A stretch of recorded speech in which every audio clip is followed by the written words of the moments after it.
الحمد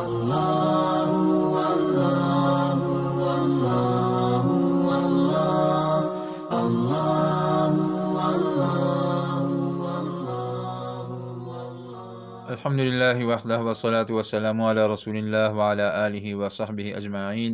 ومن تبعهم بإحسان إلى يوم الدين أما بعد فأعوذ بالله من الشيطان الرجيم أفتطمعون أن يؤمنوا لكم وقد كان فريق منهم يسمعون كلام الله ثم يحرفونه من بعد ما عقلوه وهم يعلمون افتطمعون، کیا اب بھی تم یہ توقع رکھتے ہو ان یؤمنوا لکم کہ وہ تمہاری بات مانیں گے، وقد کان فریق منہم حالانکہ ایک گروہ ان میں سے ایسا تھا، یسمعون کلام اللہ جو سنتے تھے اللہ تعالیٰ کا کلام، ثم یحرفونہ پھر بدل دیتے تھے اسے، من بعد ما عقلوہ سمجھنے کے بعد، وہم یعلمون اور وہ جانتے تھے۔ پچھلی آیت میں قسوت قلب کا ذکر ہوا، دل کی سختی کا، تو اس آیت میں اس قسوت قلب پر مرتب ہونے والے آثار کا ذکر ہے، اور یہ 5 بری عادتیں اور 5 بری خصلتیں ہیں جن کا ذکر یہاں سے شروع ہو رہا ہے اور ان کا اگلی آیات میں ذکر ہوگا۔ یعنی جب ان کا دل سخت ہو گیا تو اس کے بعد ان کے اندر یہ 5 بری خصلتیں اور عادتیں پیدا ہو گئیں، اور یہ بڑے بڑے جرم تھے جو ان کے لیے کرنا آسان ہو گئے دل کی سختی کی وجہ سے۔ تو یہ بری خصلتیں رسول اللہ صلی اللہ علیہ وسلم کے زمانے کے نزول قرآن کے وقت کے بنی اسرائیل میں موجود تھیں۔ آیت کی تشریح یہ ہے کہ اس آیت میں خطاب صحابہ رضی اللہ عنہ اجمعین سے ہے اور مدینہ منورہ کے انصار صحابہ سے خطاب ہے۔ مدینہ منورہ میں اسلام سے پہلے صحابہ کرام رضی اللہ عنہ اجمعین کے یہود سے تعلقات تھے، دوستیاں تھیں، پڑوس تھا، آنا جانا تھا، کیونکہ یہود بھی وہاں پہ رہتے تھے اور صحابہ کرام بھی اسلام سے پہلے وہاں پہ جیسے کہ رہتے تھے، تو ان کا آپس میں ایک تعلق تھا۔ تو اسلام کے بعد اس تعلق کی بنا پر صحابہ کرام رضی اللہ عنہ اجمعین کی بعض یہود کے بارے میں یہ خواہش تھی کہ یہ ایمان لے آئیں۔ تو اس آیت میں انہی صحابہ کرام سے خطاب ہے کہ ان سے ایمان کی توقع نہ رکھیں، کیونکہ یہ وہ لوگ ہیں جو آخر نبی صلی اللہ علیہ وسلم اور اسلام سے ضد میں ہیں، اور اپنی خواہشات کی اتباع میں یہ لوگ اس حد تک پہنچ چکے ہیں اس ضد کی وجہ سے کہ اس کے لیے جانتے بوجھتے بھی کلام اللہ کو یہ بدل دیتے ہیں اور اس میں بھی جھوٹ بولتے ہیں۔ یعنی ان کا جرم اس حد تک بڑھ گیا ہے کہ اب یہ کلام اللہ کو یعنی تورات کو بھی بدل دیتے ہیں۔ تو اس آیت میں اسی کا ذکر ہے، کلام اللہ میں تحریف کرنا۔ تو افتطمعون میں حمزہ جو ہے یہ استفہام کا ہے، لیکن استفہام انکاری ہے، اور مطلب یہ ہے کہ ان سے اس چیز کی طمع نہ رکھو۔ ان یؤمنوا لکم، اس کی 2 توجیحات ہیں، ایک یہ کہ ایمان سے مراد ایمان شرعی ہے، اور لکم میں لام اجلیہ ہے،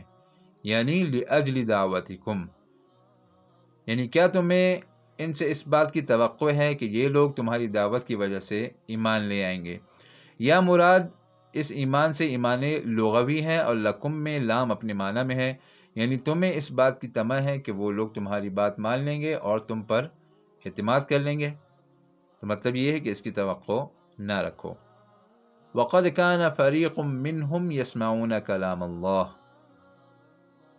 کہ ان میں ایک فریق، ایک جماعت ایسی ہے کہ جو اللہ تعالیٰ کا کلام سنتے ہیں، ثُمَّ يُحَرِّفُونَهُ پھر اس میں تحریف کرتے ہیں۔ تو یہاں فریق سے مراد ان کے علماء ہیں، اور کلام اللہ سے مراد تورات ہے، اور اس میں یہود کے وہ علماء مراد ہیں جو کہ رسول اللہ صلی اللہ علیہ وسلم کے زمانے میں موجود تھے، اور یسمعون سے مراد یہ ہے کہ وہ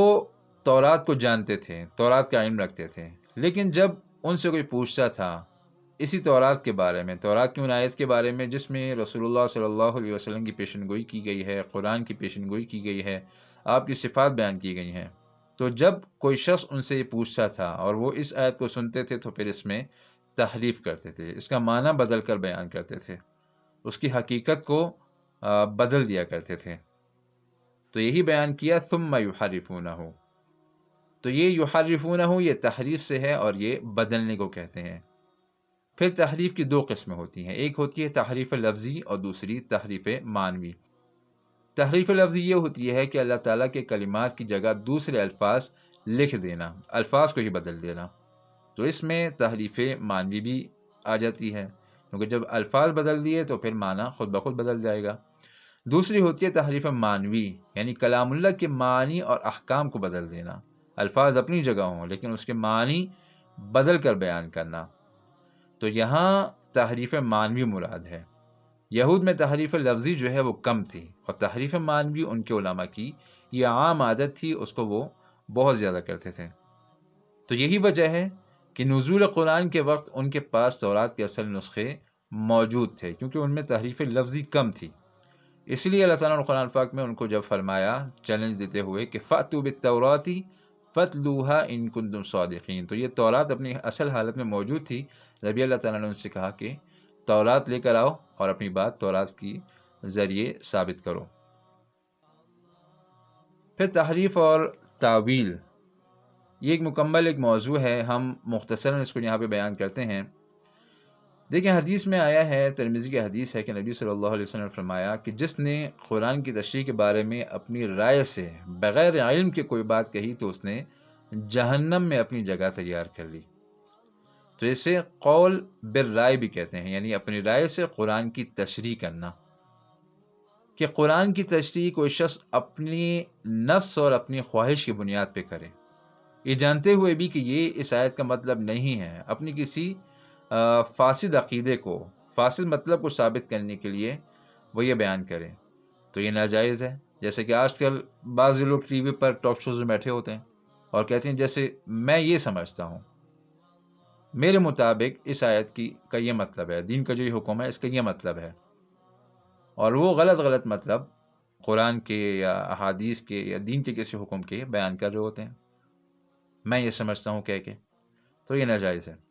دوسرا مطلب یہ ہے کہ کوئی شخص بغیر علم کے قرآن کے کسی لفظ کی تشریح کرے، یعنی اس کے پاس علم نہیں ہے، بغیر علم کے غلط سلط اس کی تشریح بیان کرے، یعنی قرآن کی جو آیات ہیں وہ صحابہ سے، تابعین سے، مفسرین سے ان آیات کے جو مطلب ہیں وہ واضح ہیں، اور بعضی دفعہ مختلف اس کی تشریحات موجود ہوتی ہیں، لیکن اس کے باوجود یہ شخص ان تمام اقوال کے خلاف کوئی ایسی تشریح کرے کہ جو کہ عربی قواعد کے بھی خلاف ہو، صرف و نحو کے خلاف ہو، لغت کے بھی خلاف ہو، کسی طرح عربیت سے بھی میل نہ کھاتا ہو وہ مطلب، لیکن پھر بھی وہ بیان کریں، تو اس کا بھی حکم یہ ہے کہ اگر یہ تشریح صحیح بھی ہو تو بھی گناہ ہے۔ من بعد ما عقلوہ، اس کے بعد کہ وہ اس کو سمجھتے تھے۔ تو یہاں ایک اشکال پیدا ہو سکتا تھا کہ کوئی کہہ سکتا ہے کہ بنی اسرائیل ہو سکتا ہے کہ وہ بات صحیح طور پر نہ سمجھے ہوں، اس وجہ سے وہ اس کی غلط تشریح بیان کر دیتے ہوں۔ تو یہاں جو اللہ تعالیٰ نے فرمایا تو اس سے اس اشکال کا جواب ہو گیا کہ کلام اللہ کے معنی مراد کو وہ اچھی طرح سمجھتے تھے، اس کے باوجود اس میں